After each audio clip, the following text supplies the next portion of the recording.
Warning. Our YouTube channel and its videos may contain scenes, language, and content that may not be appropriate for all audiences. These videos include surveillance footage, undercover pursuit of suspects, actual police and rescue operations, and fearless confrontations. If you do not approve of the content, please do not watch our videos. If you wish to continue, we strongly advise that you proceed with caution. Viewers' discretion is advised. Isang Pinay na OFW sa Riyadh na si Jula Galabi ang humihingi ngayon ng saklolo. Makailang beses na raw siyang pinagtangka ang gahasain ng kanyang Arabong amo. Madalas daw na pinapasok siya sa kanyang kwarto. Hinahawakan sa mga masiselang bahagi ng katawan at pinakikitaan ang ari nito sa kanya. Diyos ko po. Buong lakas naman daw na nanlalaban si Jula upang hindi maisakatuparan ang ng kanyang manyakis na amo na masamang balak nito sa kanya. Bukod pa rito, 4 na buwan na rin hindi siya pinapasweldo. At madalas na sinasaktan at binabato ng kung ano-anong bagay tuwing ito ay nagagalit. Bueno, panoorin na po natin itong ipinadalang panawagan ni Jula Galabi. Humihingi po ako ng tulong sa inyo. Kasi po 2 beses na ako muntik kasain dito ng amo ko. Habang wala po yung amo kong babae. Tsaka po hinawakan niya rin pa ako sa masiselang parte ng katawan. Tsaka po nagpapakita rin po siya ng ari niya. Sana po matulungan niyo ako kasi po natatakot na ako dito. Baka po kasi kung ano pa pong gawin niya sa akin.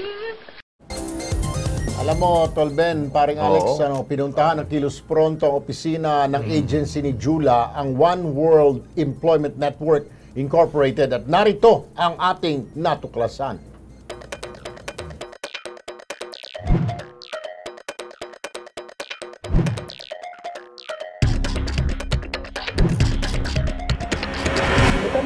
Saan yung One World Employment?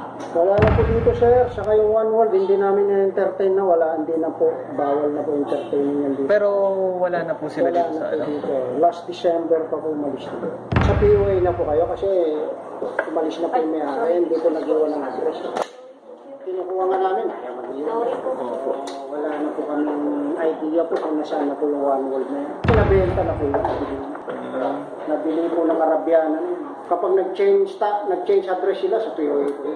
December ano po sila na... Nasa December po. Siguro 7 week, mga ganun. Ito, 2000, yung last 2000. Last, ano na ito, 16 lang.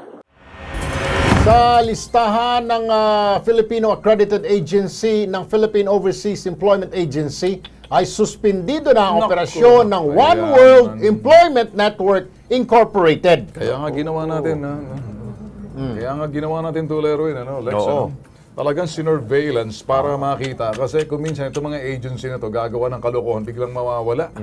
Ayan, napatunayan natin, suspindido na. Ay, hindi na suspindido, ala na doon sa kanilang kinaroroonan. Paano po habulin ito ngayon?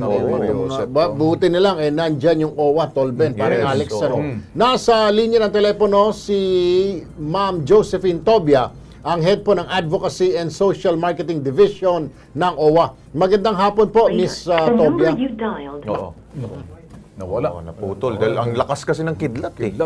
Pagpasensya niyo po, ganun talaga ho. Ay, kanina, nasa linya na, Okay. Si Ma'am Josephine. Alam naman natin, Tulerwin, pag tinawagan natin, nawawala-wala tayo dahil alam naman natin, pag tinawagan natin si Josephine Tobia, talagang tumutulong. Automatic. Gobyerno sa gobyerno. Correct. Kaya lang, itong nangyayari sa weather natin dito, lakas talaga ng kulog dito sa Quezon City, thunderstorm. Kaya medyo nawawala. Anyway, balikan na lang natin yan, Tolben. Yung problema na yan, na mamaya pag na-contact natin si Miss Josephine Tobia. Balikan po natin si Miss Josephine Tobia, ang head ng OWA Advocacy and Social Marketing Division. Magandang hapon po, Miss Josie. Yes, good afternoon po. Naputol tayo kanina. Ma'am, ilalapit lang ho sana namin ulit ito na mga kalunos-lunos na nangyayari ngayon sa isang OFW natin sa Riyadh, kung saan minamanyak na nga siya, hindi ba pinapasweldo. Ang masaklap, yung kanyang ahensya, yung ahensya ni Jula Galabi, ay sarado na po. Wala na, cannot be found. Yeah. So talagang kahit naman din cannot be found, wala, na-identify naman natin. Sorry kasi hindi ko narinig yung salaysay ng worker kanina. No? Opo, minamanyak siya, ma'am. Pinapasok Oo. sa kwarto. Pagkatapos ay, hindi, pinapakitaan pa ng ari. Pagkatapos, walang sweldo 4 months na. Gusto na pong umuwi, ma'am. Opo. Pwede po nating pa-locate yan sa ating well-off sa Riyadh para mapauwi siya. Opo. No? Siguro may FRA pa naman yan. At saka kahit na wala ba siyang PRA dito, sir? Naku, ma'am, yun. Wala na, ma'am. Yung One World Employment Sarado Network na. Incorporated, pinuntahan namin, sarado na. Suspendido. Suspendido. Oo. Anyway, malolocate pa rin naman natin yung FRA. So, Okay. at the same time, makikita rin natin doon sa mga dokumento kung dumaan naman siya dyan sa ahensya na yan at Opo. nasara lang, but may mga dokumento naman para ma-locate natin yung OFW, pati yung contact number niya, mapapa-rescue natin yan. Okay. Ma'am, nais ko rin kayo pasalamatan na yung isang OFW natin na inilapit lang natin noong June. Kailan yun, Alex? Parang Alex? Bago lang yun. Last week lang. Nakauwi na po. Yung naalala nyo, yung lumapit yung kanyang kapatid noong June 9 para pauwi yung kapatid dahil hindi na raw malim-malim na yung sinasabi. Mukhang nagkakaproblema na. Nakauwi na po, ma'am. Nandito na. Si Perlita Panes. Si Perlita Panes. Salamat po, Ma'am Josie. Maraming salamat din sa inyo. Yes. All the time.